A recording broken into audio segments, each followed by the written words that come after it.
네, 이제 오늘부터 기독교 강요 설교를 하는데 오늘이 이제 서론 시간입니다. 서론이라서 이제 기독교 강요가 어떻게 쓰여졌는지 그리고 또 기독교 강요의 전체적인 틀에 대해서 제가 말씀을 드리겠습니다. 그 전에 이제 여러분과 함께 좀 생각해 보신 것은 예수님 이후에 이 복음을 가장 탁월하게 정리한 사람이 사도 바울이라는 걸 여러분 다 아실 것입니다. 그가 다메섹 도상에서 예수님을 만난 후 이제 거듭나죠. 완전히 거듭나 가지고 새로운 사람이 되었고, 그가 복음을 전하면서 이 복음의 정수를 정리한 것이 바로 로마서다라는 것도 여러분 잘 아실 것입니다. 그래서 로마서는 11장에 걸쳐서 교리를 얘기하고, 그죠? 11장 32절까지 교리를 말하고 이제 잠시 숨을 골라요. 그게 저는 33절부터 36절이라고 생각을 합니다. 잠시 숨을 고르고, 그리고 이제 12장 1절부터 16장까지는 윤리에 관해서 이제 사도 바울이 썼습니다. 근데 11장에 걸쳐서 이 교리 복음에 대해서 얘기하는 것이 뭐냐면, 하나님께서 어떻게 죄인들인 인간과 관계를 맺는지, 그리고 그 인간을 구원하시는 하나님의 구원 계획의 성취 과정을 교리적으로 이렇게 잘 정리를 했습니다. 그게 우리가 아는 대로 이신칭이고, 그리고 이신칭의를 조금 더 이제 구체적으로 말하면 우리가 잘 아는 대로 칭의에서 끝나는 것이 아니고 성화와 영화까지 이렇게 이르는 것을 볼 수가 있습니다. 그래서 그 11장 32절까지 쓴 후에 33절에서 숨 고르기를 하는 게 그냥 이렇게 숨을 고르는 게 아니고, 33절부터 36절을 보면 자기가 기록한 이 복음의 역사를 성취하신 하나님을 찬양하는 찬양시예요. 사실 찬양시가 33절부터 36절에 나오는데, 그 중에 저는 오늘 이제 33절만 좀 보고 싶습니다. 33절을 보니까 깊도다 하나님의 지혜와 지식의 풍성함이요 그의 판단은 헤아리지 못할 것이며 그의 길은 찾지 못할 것이로다. 아멘. 사도 바울의 이 말씀을 보면 제일 먼저 나오는 것은 감탄사 오입니다. 그래서 이 호라는 이 단어가 와우라는 거예요. 와우라는 것은 우리도 이제 그런 감탄사 쓰지 않습니까? 와우 뭐죠? 언제죠? 놀랄 때, 그렇죠. 놀랄 때, 감탄할 때 쓰는 건데, 지금 사도 바울의 감탄은 뭐에 대한 감탄이냐면 하나님에 대한, 하나님의 경외에 대한 감탄이라 그렇게 볼 수가 있습니다. 그 감탄을 두 가지로 정리할 수가 있는데, 하나님의 부요하심, 따라합시다. 하나님의 부요하심. 또 하나는 하나님의 지혜와 지식. 그러니까 그가 하나님의 그 구원의 모든 과정을 정리한 후에 마음속에서 감탄이 나오는 거예요. 찬양이 나오는 거예요. 와우 이러면서 정말 그 하나님의 부요하심, 하나님의 지혜와 지식을 내가 찬양할 수밖에 없다. 이렇게 지금 33절에서 말씀하고 있는 것입니다. 그러니까 바울이 이미 하나님의 부요하심에 대해서 사실 얘기를 했거든요. 2장 4절 같은 데 보면 홍대가 하나님의 인자하심이 너를 인도하여 회개하게 하심을 알지 못하여 그의 인자하심과 용납하심과 길이 참으심이 풍성함을 멸시하느냐. 여기 그 풍성함, 이것이 부요하심이죠. 그리고 9장 23절에서도 또 뭐라고 그랬습니까? 같이 한번 읽어볼까요? 시작. 또한 영광 받기로 예비하신 바 긍휼의 그릇에 대하여 그 풍성함을 알게 하고자 하셨을지라도 무슨 말을 하리요. 그러니까 하나님의 부요하심은 하나님의 부자라는 그 말이 아니고, 하나님께서 구원하시기 위해서 그 긍휼하심이 아주 풍성하다라는 거예요. 저와 여러분같이 이렇게 죄인인 인간에 대한 하나님의 그 긍휼하심이 얼마나 풍성하냐, 그걸 이제 부요라고 말씀을 하고 있고, 이어서 또 한 가지 감탄하는 것이 하나님의 지혜와 지식을 내가 찬양할 수밖에 없다, 그렇게 말하고 있습니다. 하나님의 지혜와 지식, 하나님의 지혜와 지식은 같은 말입니다. 하나님이 뭐 책사도 아니고 하나님이 이렇게 뭐 슬기로운 그거를 말하는 게 아니고 하나님께서 인간을 구원하시기 위한 그 놀라운 지혜의 깊이를 말을 하고 있는 것입니다. 그래서 그것을 두 가지로 나타내는데 33절을 잘 보면 그의 판단은 헤아리지 못할 것이며 그의 길은 찾지 못할 것이다. 이 두 가지가 좀 어려워요. 지혜와 지식에 관련해서 말할 때 하나는 판단이라고 그랬고 하나는 길이라고 그랬는데 그 판단이라는 것이 뭐냐? 여기에 대해서 존 스타트 목사님이 아주 쉽게 정리를 해줬어요. 하나님이 결정하시고 생각하시는 것, 그것이 바로 판단이에요. 우리가 뭘 판단하잖아요. 하나님의 판단이라는 것은 하나님이 결정하시고 생각하는 것, 그것이 놀랍다라는 거예요. 어떻게 하나님이 결정하시는데 나와 같이 이렇게 죄인 중에 괴수를 구원하시느냐? 이런 하나님의 판단이 놀랍다. 와우, 그렇게 말하는 것이고, 그리고 하나님의 길이라고 그랬는데 이 하나님의 길에 대해서는 뭐라고 말했냐면 하나님이 행하시는 곳, 그분이 가시는 곳, 그러니까 하나님이 행하시는 모든 것이 다 놀랍다. 그게 바로 지혜와 지식이다, 그렇게 얘기를 하고 있습니다. 이것이 너무 깊어가지고 그냥 단순히 깊은 정도가 아니고 그 깊이를 헤아릴 수가 없다라는 거예요. 그렇죠? 저와 같이 이렇게 범상하고, 여러분 IQ 높으시죠? 저는 별로 높지 않습니다. 저처럼 이렇게 IQ가 높지 않은 사람이 어떻게 하나님의 지혜와 지식을 다 헤아릴 수가 있겠느냐? 그럴 수가 없다라는 거죠. 너무너무 깊다라는 거예요. 사실상 그 깊이를 헤아릴 수가 없다라는 것을 말하는 거죠. 여러분도 그렇게 하나님의 지혜와 지식이 깊다고 생각하십니까? 네. 너무 깊어가지고 주무시지는 마시길 바랍니다. 너무 깊다 그렇게 얘기를 하면서 그 하나님의 부요하심과 하나님의 지혜와 지식을 내가 찬양할 수밖에 없다. 그죠? 그렇게 고백을 하고 있어요. 그러니까 이것을 성령의 감동으로 쓴 책이 로마서인데, 제가 이제 이 말씀을 드린 이유가 뭐냐면 오늘부터 이제 기독교 강요를 설교하려고 그러는데, 사도 바울이 성령의 감동을 받아서 이 하나님의 지혜와 하나님의 지식에 관해서 썼다면 이 성경 외에 이 하나님의 지식에 관해서 가장 탁월하게 쓴 책이 있었으니 그 책이 무슨 책이다? 기독교 강요라는 거예요. 들어봤나? 들어봤어요? 보기는 했나? 기독교 강요 여러분 보셨어요? 보통 이제 4권으로 돼 있는데 제가 가지고 있는 책은 이제 두꺼운 그 하드 커버로 해가지고 3권입니다. 그런데 부끄러운 고백은 이 책을 제가 신학교 때부터 지금까지 제대로 읽어본 적이 없어요. 조금 읽다가 그만두고 왜냐하면 너무 깊고 그리고 너무 길어.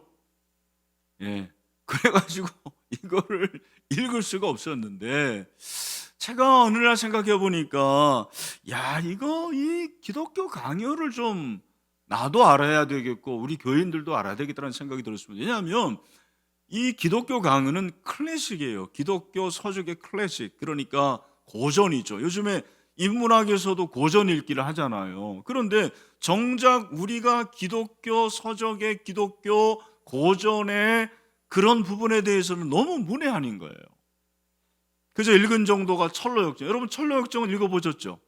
네, 철로역정 정도 읽어봤지 이렇게 기독교 강요를 우리가 읽어본 적이 없어요. 그래서 사실 여러분들에게 읽으라고 말씀드리고 싶으나 여러분 다 일하고 돈 벌기 바쁜데 돈 많이 버십시오. 안 읽어도 돼요. 네. 제가 그거를 정리해서 매주 한 장씩 정리를 해서 말씀을 드릴 테니까 여러분들 잘 들으시면 되고, 사실 기독교 역사상 수많은 그 신학의 작품들이 있을 거 아닙니까? 여러분 얼마나 많겠어요. 우리나라만 해도 지금까지 뭐 수십만 권이 나왔을 거고 전 세계로 말하자면 수백만 권 나오지 않았겠습니까?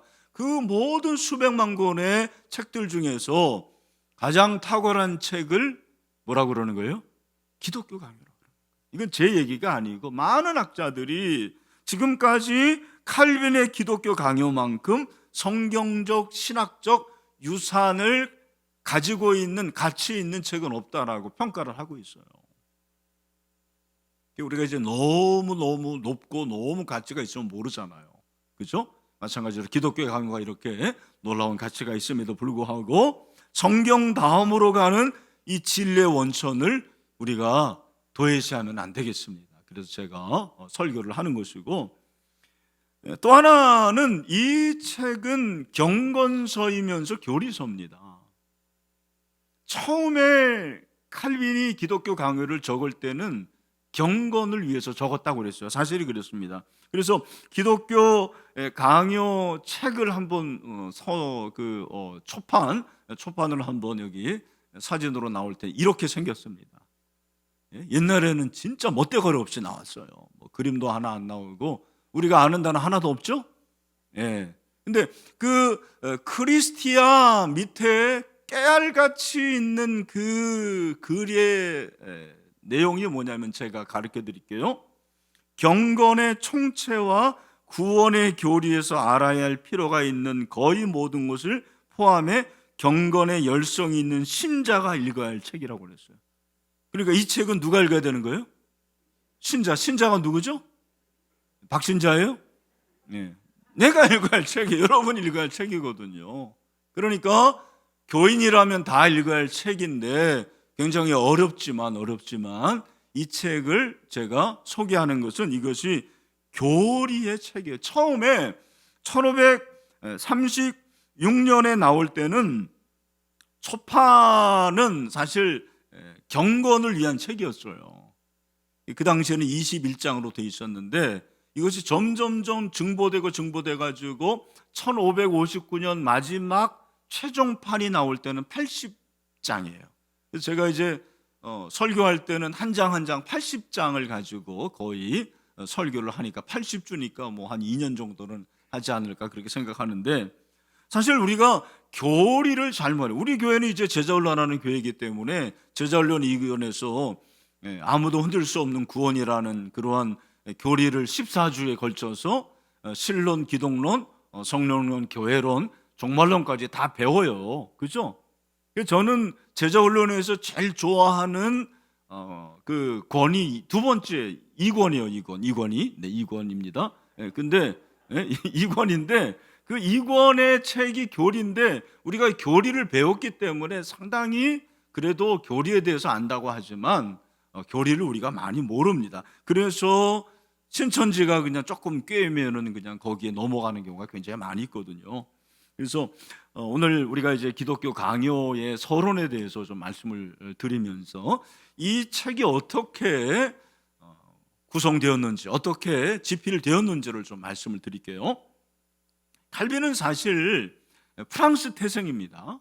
프랑스의 누아용이라는 곳에 출생을 했는데 이 사람이 파리에서 철학을 공부하고 논리학을 공부하고 그래가지고 오를레앙 대학교, 부르주 대학교에서 법학을 공부했고 사실 이제 교수가 될 만한 그런 사람이었습니다. 사실 이제 카톨릭 사제였어요. 왜냐하면 그 당시에는 카톨릭이 주된 종교였으니까. 그렇죠? 교회가 카톨릭 교회였단 말이에요. 그런데 이 카톨릭에 반항하는 거죠. 어떻게 보면 개혁이죠. 그게 카톨릭의 잘못된 것에 대해서 지적하면서 이제 새로운 그 개혁이죠. 리폼, 그죠? 개혁 교회가 탄생이 된 것이 바로 저와 여러분이 믿는 바로 이 기독교 개혁교, 신교라고 그러잖아요. 그래서 구교와 신교라고 이렇게 구분이 되는데 사실 칼빈이 이렇게 기독교 강요를 쓰게 된 것이 하나님의 섭리예요. 제가 볼 때. 뭐 우연이라고 볼 수가 없습니다. 어떻게 그 계기가 됐냐면 1533년에 파리 대학 니콜라스 콥 총장을 만나게 됩니다. 그 당시 파리 대학의 총장이 콥이라는 사람 이름이었는데 이 니콜라스 콥이 연설을 하게 되는데 이 만성절이라는 것이 이제 캐톨릭의 절기 중에 하나인데 만성절에 기념 강연에서 강연을 할 때 복음에 대해서 이 사람이 얘기를 하는 거예요. 복음에 대해서 얘기하고 하나님의 값없는 은혜에 대해서 강조를 하게 되는 거예요. 그러면서 로마 교회는 성경으로 돌아가야 된다. 로마 교회가 성경에서 많이 벗어났다고 그렇게 연설문에서 쉽게 말하면은 로마 카톨릭을 깐 거예요. 그렇게 반대하는 강연을 했는데 이 연설의 초연을, 그러니까 초안을 젊은 학자들이 잡았는데 그 중에 중심 드는 사람이 바로 존 칼빈이었어요. 영어로는 이제 존 칼빈이지만 프랑스어로 하면 깔뱅이죠, 깔뱅. 깔뱅이라고 보통 얘기를 합니다. 그 칼빈이 바로 그 연설문의 초안을 잡았어요. 그러니까 그 연설문을 작성하면서 성령의 감동을 받은 것 같아요. 아, 캐톨릭이 잘못됐다. 성경으로 돌아가야 된다. 그래서 자기는 이제부터 모든 것을 성경을 원전으로 하겠다. 성경이 원천이다. 기독교 강의도 보면은 그 깨알 같은 글자 가운데서 성경 구절이 계속 나와요. 아니, 오늘날처럼 컴퓨터 뭐 딱 하면은 뭐 로마서 11장 33절에 나오고 그리고 뭐 성구 사전이 있고 이러면은 괜찮아요. 그 당시 그런 게 어디 있습니까? 그러니까 이 사람은 성경을 능통한 거예요. 성경을 다 제시하면서 자기가 말하는 것에 대한 성경적인 증거를 대는 거예요. 그러니까 이 기독교 강요만큼 성경적인 책이 없어요. 아주 놀라는 거예요.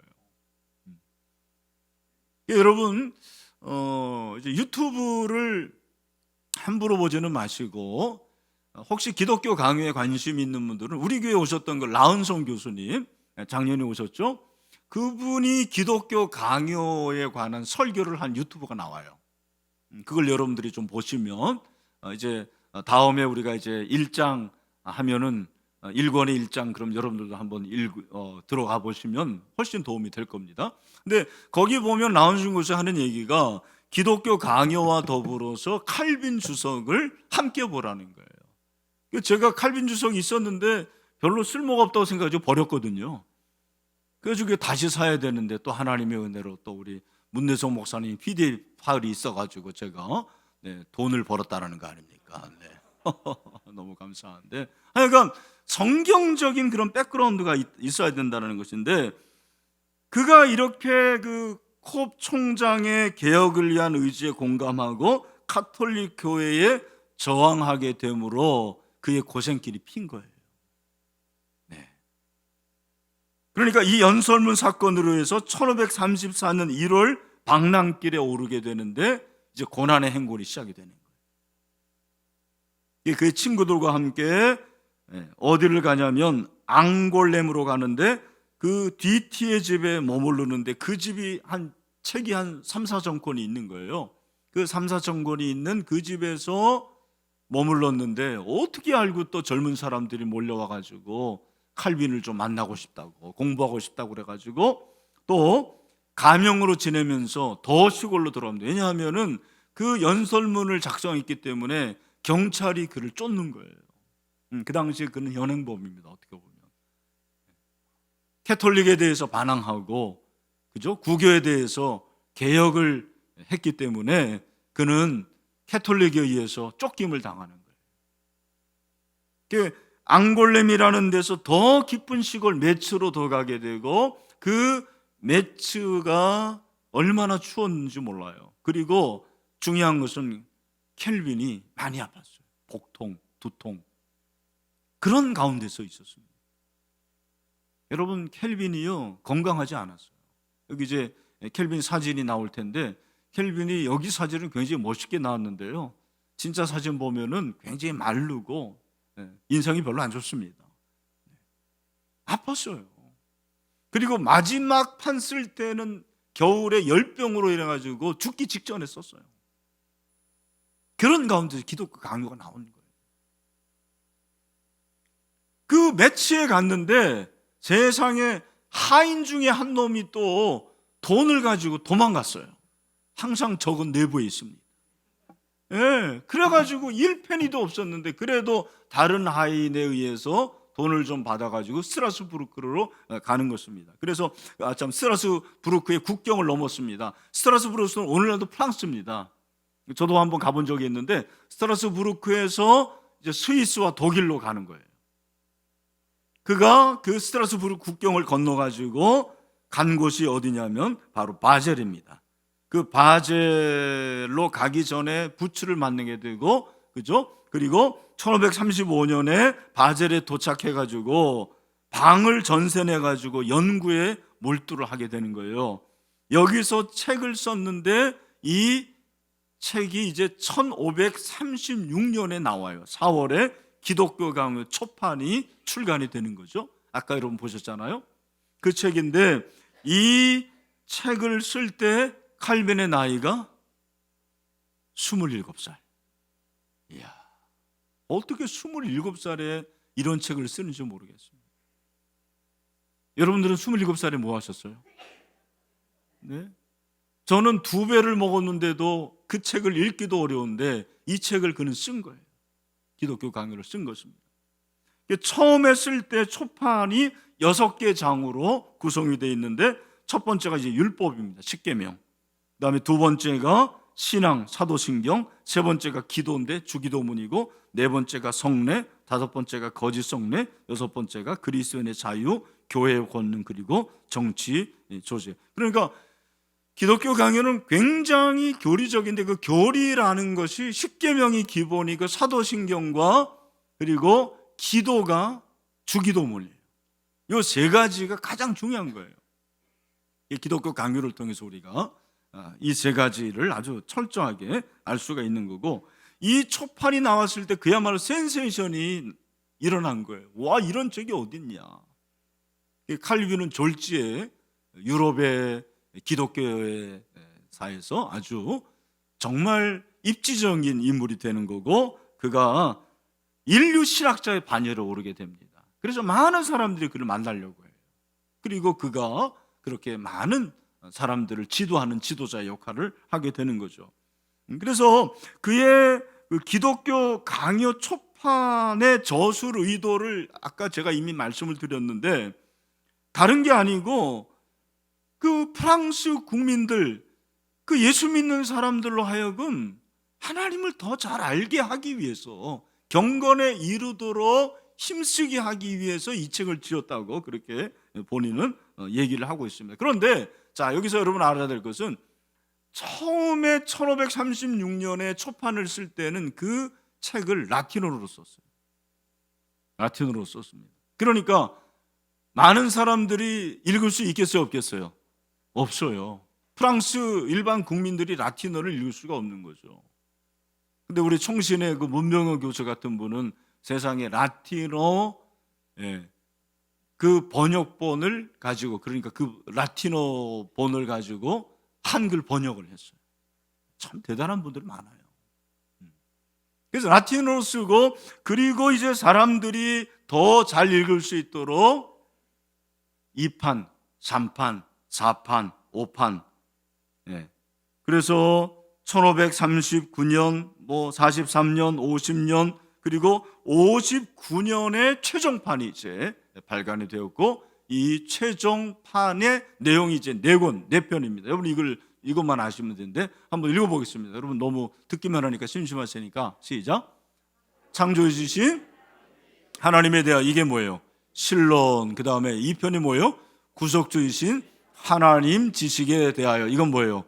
기독론, 예수 그리스도. 그리고 성령에 관하여, 이런 뭐겠어요? 성령론. 그 다음에 4편이 교회에 관해 뭐예요?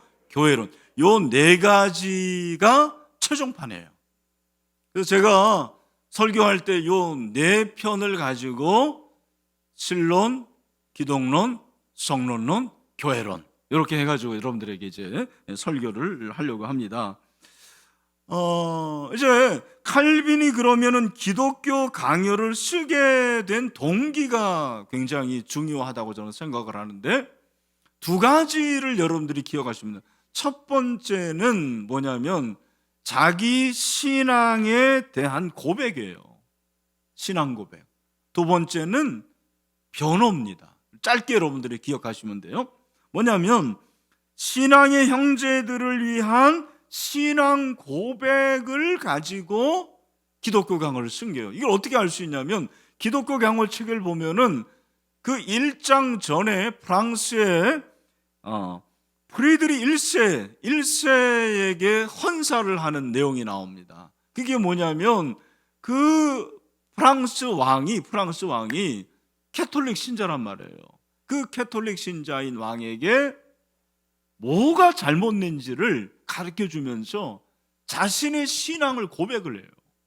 이게 바로 기독교 강요입니다. 그런 의미에서 이 신실한 믿음을 돕기 위해서 자기의 신앙을 고백을 하는 거예요. 그런 의미에서 신앙 고백이 굉장히 중요한 거예요. 사도신경이 중요한 것입니다. 여러분 예수 그리스도를 믿으시죠? 고백하시죠? 이 고백이 너무 중요한 거예요. 이 기독교 강요는 고백적인 책입니다. 고백이에요. 신앙 고백. 그 다음에 두 번째가 중요한데 이것이 뭐냐면 형제들을 변호하는 거예요. 어떤 형제들이냐면 박해받고 있는 형제들. 그 당시에 캐톨릭이 지배하고 있었기 때문에 개신교를 믿으면 죽어요. 사실 우리가 이렇게 예수님을 믿는 것이 너무 편하게 믿는 것 같은데 여러분 그 당시에 이 캐톨릭이 잘못됐다는 것들을 반항하면서 개혁하면서 개혁신앙을 지키면서 죽은 순교사들이 많습니다. 어떻게 죽었느냐? 화형당해 죽었습니다. 그러니까 이 칼빈이 아까 니콜라스 콥 총장을 만났다고 그랬는데 나중에 또 만나게 됩니다. 나중에 만나게 되는데 만나서 어떤 얘기를 했냐면 파리에서 어떤 일들이 벌어졌는지를 듣게 된 거예요. 그게 어떻게 됐느냐? 칼빈이 숨어서 지내던 그 집에 에티엔 드날 포르지라는 사람이 화형을 당했어요. 그리고 포스터를 막 그 당시에는 많이 붙인 거예요. 오늘날처럼 이렇게 신문도 없었고 하니까 뭐 SNS도 없으니까 캐톨릭이 잘못됐다라는 거를 주로 이 포스터, 우리가 아는 대로 루터도 그 비텐베르크의 95개의 그 반박문, 그게 사실은 다 포스터 벽에 붙이는 거잖아요. 그런 거를 붙이다가 잡혀가지고 화형당하고 그런 사람들이 너무너무 많은 거예요. 켈빈이 이 얘기를 듣고 너무너무 가슴이 아파가지고 어떻게 해야 되느냐, 그들을 좀 변호하고 싶다.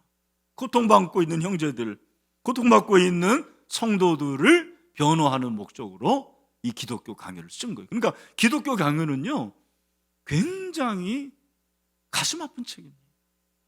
어려운 책이 아니라 가슴 아픈 책이에요. 그가 시편 주석 서문에 이렇게 밝혔더라고요. 여기 한번 나올 텐데 제가 읽어볼게요. 이것이 내가 기독교 강요를 출판해야 했던 이유이다. 무엇보다 나는 내 형제들이 감수해야 했던 불의하고 못된 비난들에 응수함으로써 그들의 명예를 회복하고자 했다. 그들의 죽음은 주님 앞에서 결코 헛된 것이 아니다. 그리고 나는 위협과 탄압받는 수많은 사람들에게 연민을 갖고 있으며 외국에서 할 수 있는 한 이들을 돕도록 애썼다. 그렇게 얘기를 하고 있습니다. 그러니까 박해받고 있는 형제 자매들을 생각하면서 외국에서 그들을 변호하기 위해서 바젤에서죠. 붓을 든 거예요. 이 책을 쓰기 시작한 거예요. 그래서 이 책을 쓰므로 정말 그 광기 어린 그 사람들에게 그들이 얼마나 잘못된 것을 폭로를 한 거죠. 그들에게 도전을 한 것이 바로 이 기독교 강요라는 것입니다. 그래서 칼빈은 이 기독교 강요의 원천이 성경이라고 그렇게 말을 하고 있습니다. 그래서 자기는 성경 외에 어떠한 원천도 없다 그렇게 고백을 하면서 이 성경만이 진짜 역사고 성경만이 진짜 진리고 이 성경의 기초에서 자기는 기독교 강요를 젖을 하겠다라고 그렇게 결단을 하고 사실 그렇게 기독교 강요를 썼습니다. 제가 이제 마침 지난 2월에 우리 이제 교계협 임원 수련회가 있었는데 심창석 교수님이 이제 총신대학원 교회사 교수인데 이분이 이제 은퇴했는데 이분이 이제 칼빈 전공인데 어떻게 또 하나님의 은혜로 이분이 저희 수련회 와가지고 강연을 했습니다. 그 강연 내용에서 칼빈에 관한 소개를 하는데 뭐 여러분들에게 다 해드릴 필요는 없고 오늘 우리가 좀 알아야 될 몇 가지에 대해서 제가 좀 말씀을 드린 후에 마무리를 하려고 합니다. 칼빈이 어떤 사람이었느냐? 칼빈은 첫 번째로 저항하는 믿음을 가진 개혁자였다, 그렇게 말하고 있습니다. 저항하는 개혁자, 신앙의 양심을 주창한 16세기의 자유 사상가로 행동했다. 모든 불의에게도 불구하고 진리를 말하는 사람이었다. 그러니까 제네바 시의회에서 아무리 결정하더라도 그것이 성경에 어긋나면 그는 안 했어요. 노라고 했습니다. 그러니까 눈에 가시 같은 존재였죠. 불의에 타협하지 않는 단호한 투쟁의식을 가진 개혁가였다, 그렇게 심 교수가 얘기를 했습니다. 저는 그런 생각을 합니다. 개혁가는 써야 되거든요. 아니요라고 말할 수 있는 것이 보통 용기 가지고 되는 게 아니에요. 여러분들도 마찬가지입니다. 여러분들이 신앙생활 하면서 사회에서 분명히 성경에 위배되고 어긋난 것에 대해서 노라고 할 수 있는 용기가 있느냐, 한번 스스로에게 질문을 해보세요. 저도 그러지 못할 때가 있거든요. 그런데 칼빈은 기독교 강요를 쓴 게 중요한 게 아니고 그는 개혁가였는데 저항하는 믿음을 가진 개혁가였다, 그렇게 말을 하고 있습니다.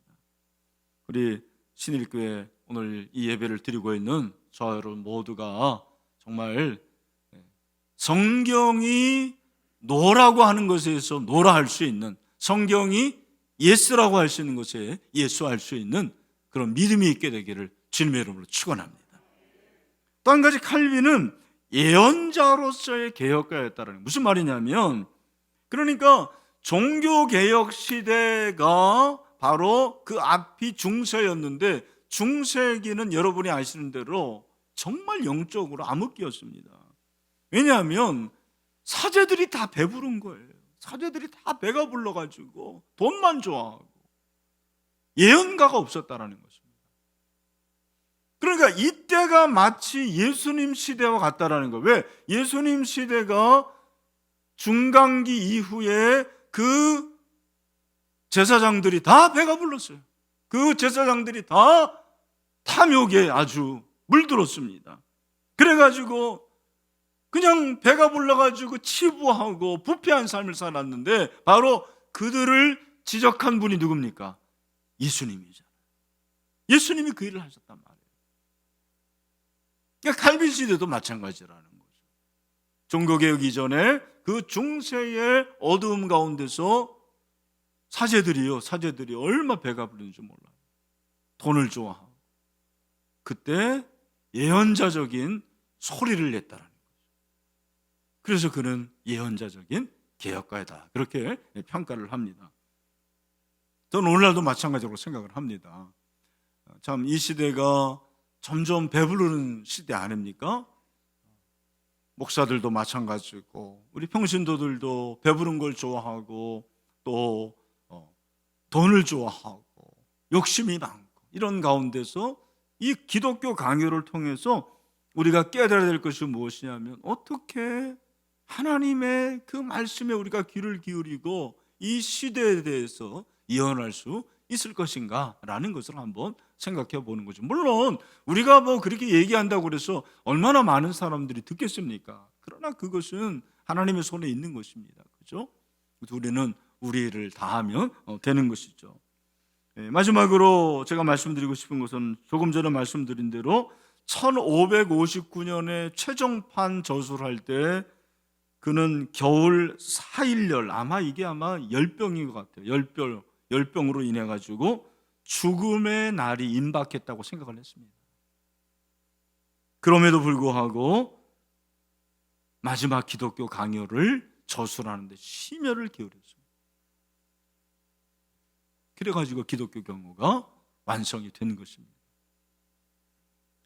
사실은 여러분, 루터도 쫓기는 가운데서 작센 그 선제후가 도와줘가지고 종교개혁을 일으켰습니다. 그리고 여러분이 아시는 대로 그 쫓김을 당하면서 피하면서 거기서 로마서를 쓰지 않았습니다. 로마서를 번역하지 않았습니다. 그러니까 공짜는 없어요, 여러분. 쉽게 되는 거 없습니다. 우리는 자꾸 쉽게 얻으려고 하고 굉장히 편하게 하려고 하는데 그런 건 정말로 없는 것 같습니다. 이 기독교 강요도 얼마나 노력과 눈물과 피의 열매인지 모릅니다. 여러분 가운데서 선한 일에 지금 힘쓰고 있는 분들이 있다면 그 일이 힘들고 어렵지만 눈물이 나지만 끝까지 주님 붙잡고 끝까지 가면 반드시 하나님께서 열매를 거두게 하실 그날에 있게 될 줄로 믿습니다. 그렇게 끝까지 주님 바라보고 승리할 수 있는 저와 여러분 되시기를 주님의 이름으로 축원합니다. 기도하겠습니다.